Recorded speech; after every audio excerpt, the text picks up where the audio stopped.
అసలు కేయసలు పెడుతుంటే కమ్మగాని సింగారం కసురు విసురుతుంటే పిల్లడు నా పలహారం కొసరి కొసరి తినిపిస్తుంటే మెల్లగా నీ వ్యవహారం కొసరు అడుగుతుంటే చిన్ననాడి అన్న ప్రసన అయ్యిందో కన్నెదాని వన్నె ప్రసన అవ్వాలో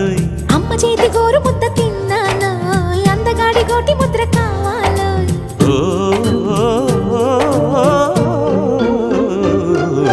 కాస్త నన్ను నువ్వు నిన్ను నేను కోరుకుంటే కోరుకున్న చోట నువ్వు నేను చేరుకుంటే చేరుకున్న చోట ఉన్న దీపం మారుతుంటే ఆరుతున్న వేళ కన్నెకాలు జారుతుంటే